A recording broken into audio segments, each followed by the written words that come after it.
आज के वीडियो में हम करेंगे question number 21 onwards. Let's get started. Question number 21, choose the correct spelling. और हिंट हमें दी हुई है, उस वर्ड का मतलब है टू डिस्ट्रॉय समथिंग डेलिबरेटली, किसी चीज को जानबूझ के तोड़ना, उसको हम बोलते हैं सैबोटेज। अब स्पेलिंग चेक करते हैं। ऑप्शन बी देखो, SABER, ई नहीं आना चाहिए था यहाँ पे, तो ये गलत है। ऑप्शन सी देखो, SABOTAR, अब यहाँ पर आर नहीं आना चाहिए था। और ऑप्शन डी में ई और आर ये दोनों नहीं आने चाहिए थे। सैबोटेज की करेक्ट स्पेलिंग होती है SABOTAGE। और सैबोटेज वर्ड एक फ्रेंच वर्ड सैबॉट से बना है, जिसका मतलब होता है टू थ्रो अ शू। और इसका मतलब कोई भी गलती या कोई भी डैमेज, डिस्ट्रॉय अगर आप जानबूझ के कर रहे हो तो होता है sabotage. Option A is the right answer. Now question number 22, इसमें हमको कंजंक्शन बताना है और सेंटेंस हमें दिया है, the police could not find the dead body even the missing cash.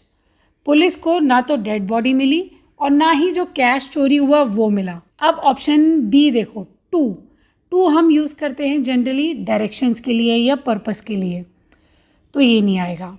Option C और सजेस्ट करता है ऑल्टरनेटिव, और इस क्वेश्चन में थिंग्स आर मिसिंग, तो इधर और वाला ऑप्शन नहीं है, ये भी नहीं आएगा। ऑप्शन डी ऑल्सो का मतलब जनरली कुछ समथिंग एक्स्ट्रा के लिए यूज़ करते हैं, तो ये भी नहीं आएगा। And is a better fit, क्योंकि यहाँ पे दो चीज़ों में सर्च किया जा रहा है, डेड बॉडी या तो मिसिंग कैश, तो end is the right answer. Now question number 23 में हमें एडजेक्टिव बताना है और सेंटेंस है, the information wasn't made public due to dash issues. जो इन्फॉर्मेशन थी उसको पब्लिक नहीं बनाया गया इन इश्यूज़ की वजह से। अब देखो ऑप्शन ए गुड इश्यूज़, नहीं, इट डजेंट मेक सेंस, तो ये नहीं होने वाला। Option be bad issues fit हो जाता, लेकिन इन्होंने कोई स्पेसिफिक रीज़न नहीं दिया कि क्या बैड इश्यूज़ है, तो ये भी नहीं होने वाला।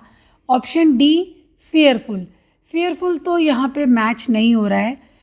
और ऑप्शन सी मिलिट्री हम रेफ़र करते हैं आर्म्ड फोर्सेस के लिए, तो आर्म्ड फोर्सेस से रिलेटेड इशू हो सकता है जो कि नेशनल सिक्योरिटी हो या क्लासीफाइड इन्फॉर्मेशन हो, जो कि हम नॉर्मल पब्लिक के साथ नहीं शेयर कर सकते। तो यहाँ पे हो जाएगा, the information was not made public due to military issues. Option C is the right answer.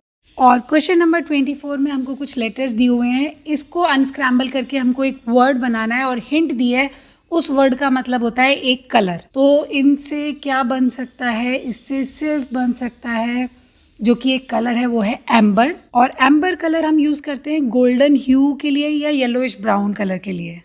Now question number 25, my grandpa use to dash at my grandma's picture for hours. अच्छा, use to हम करते हैं use habitual actions in past, जो हम पहले करते थे उन एक्टिविटीज़ के लिए हम यूज टू यूज़ कर लेते हैं। अब ऑप्शन ए पे आ जाओ, स्टेयर्ड तो ऑलरेडी पास्ट टेंस है और हमने यूज टू ऑलरेडी सेंटेंस में दिया हुआ है, तो यहाँ पर बेस फॉर्म आनी चाहिए थी स्टेयर, तो ये तो गलत हो गया। ऑप्शन सी आओ, स्टेयरिंग हो गया कंटिन्यूस फॉर्म, और यूज टू पास्ट के साथ में हम कंटिन्यूस फॉर्म नहीं लगाएंगे, तो ये भी नहीं आएगा। ऑप्शन डी सी तो फिर एक डिफरेंट ही वर्ब हो गया, वो स्टेयर घूरने से रिलेटेड नहीं है, तो यहाँ पर ऑप्शन बी जो है वो कंप्लीट फिट है। Option B, my grandpa use to stare at my grandma's picture for hours. Now question number 26, having been friends for years, you and Ashok should dash and forget about the misunderstanding. अब यहाँ पर options देखते हैं, तो option A, sit on the fence का मतलब होता है बीच का, मतलब न्यूट्रल रहना, अनडिसाइडेड। और option B, bury the hatchet, इसका मतलब होता है कि अब शांति कर लो, लड़ाई होने के बाद जब हम रिकनसाइल कर लेते हैं वो ये होता है। Option C, have the last laugh, इसका मतलब अल्टीमेटली आप जीत गए या आप राइट प्रूव हो गए।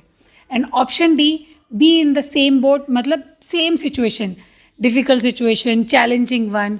अब यहाँ पर हम सेंटेंस को अगर देखते हैं, having been friends for years, you and Ashok should dash and forget about the misunderstanding.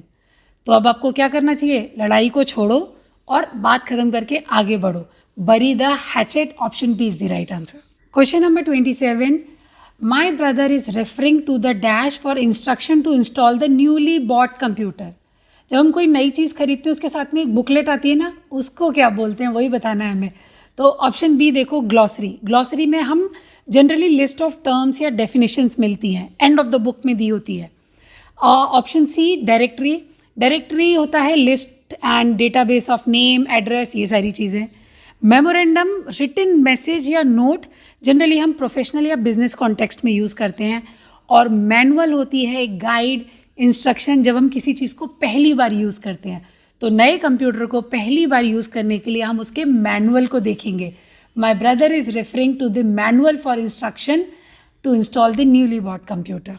Now question number 28, the victims of the devastating earthquake are in dash need of assistance in many areas.